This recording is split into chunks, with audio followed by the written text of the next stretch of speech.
Assalamualaikum warahmatullahi wabarakatuh. Saudara Muslim, dari Abu Hurairah radhiyallahu anhu bahwasannya Rasulullah Shallallahu alaihi wasallam bercerita saat malaikat maut mendatangi dan hendak mencabut nyawa Nabi Musa alaihi salam.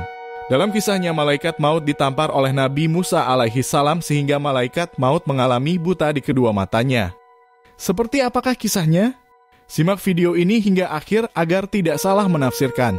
Namun sebelum lanjut, jangan lupa subscribe, like, share, dan komen, serta jangan lupa tekan tanda tombol notifikasinya, agar kamu tidak ketinggalan dengan informasi lainnya yang kami bagikan. Alkisah malaikat maut diutus Allah untuk mencabut nyawa Nabi Musa. Saat itu malaikat maut datang dengan rupa manusia menemui Nabi Musa alaihi salam. Saat datang malaikat Israel langsung menubruk Musa alaihi salam secara tiba-tiba seraya berujar, "Penuhi panggilan Tuhanmu." Ketika itu Nabi Musa tidak mengenal jika orang itu adalah malaikat Israel. Dia mengira bahwa orang itu adalah musuh yang akan membunuhnya. Sehingga kemudian Nabi Musa alaihi salam menyerang orang tersebut hingga matanya terlepas dari kelopaknya. Malaikat maut lantas kembali kepada Allah dan mengadu kepada Tuhannya seraya berkata, "Ya Rob, engkau mengutusku kepada hamba yang enggan untuk mati." Lalu Allah mengembalikan mata malaikat maut seperti sedia kala kemudian berfirman, "Kembalilah dan katakan kepadanya agar dia meletakkan tangannya di atas punggung seekor lembu jantan. Setiap bulu lembu yang ditutupi oleh tangannya berarti umurnya 1 tahun baginya." Malaikat maut kemudian kembali menemui Nabi Musa lalu menyampaikan perintah Allah. Kali ini Nabi Musa mengenalinya sebagai malaikat maut.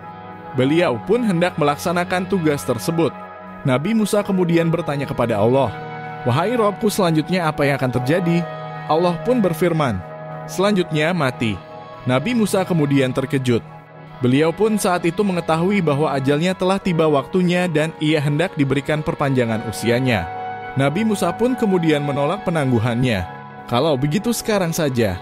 Sudah menjadi kebiasaan para nabi bahwa Allah selalu menawarkan kematiannya atau penambahan umur ketika waktu kematiannya mereka tiba. Namun para utusannya memilih meninggal dunia. Menuju Ar-Rafiqul Alam bertemu sang kekasih Rob al-Alamin. Hal ini juga terjadi pada Rasulullah di hari wafatnya beliau. Namun Rasulullah Shallallahu alaihi wasallam memilih tak dipanjangkan usianya dan lebih menyukai tempat yang disediakan untuk beliau di sisinya. Begitupun Nabi Musa, beliau lebih memilih wafat daripada usianya ditambah. Meskipun ia ditawari tambahan usia yang sangat panjang, bahkan puluhan tahun lamanya, beliau tetap lebih memilih menuju ke sisinya dan meninggalkan dunia yang fana. Nabi Musa pun bersiap menghadapi sakaratul maut. Namun sebelum malaikat maut mencabut nyawanya, Nabi Musa memohon satu permintaan kepada Allah. Beliau ingin didekatkan dengan tanah suci yaitu Baitul Maqdis, di tanah Syam atau sekarang di tanah Al-Quds Palestina. Allah pun memenuhi keinginan utusannya. Nabi Musa didekatkan dengan Baitul Maqdis dengan jarak selemparan batu saja. Setelah itu malaikat maut pun mulai menjalankan tugasnya. Jasad Nabi Musa pun dikuburkan di sana. Namun tidak ada yang mengetahui secara pasti makam sang Nabi. Diriwayatkan dari Abu Hurairah kemudian Rasulullah bersabda, "Seandainya aku ada di sana, yaitu Al-Quds, maka akan aku tunjukkan kepada kalian keberadaan kuburnya yang ada di pinggir jalan di sisi Bukit Pasir Merah." Hadis riwayat Bukhari dan Muslim. Wallahu a'lam bishawab.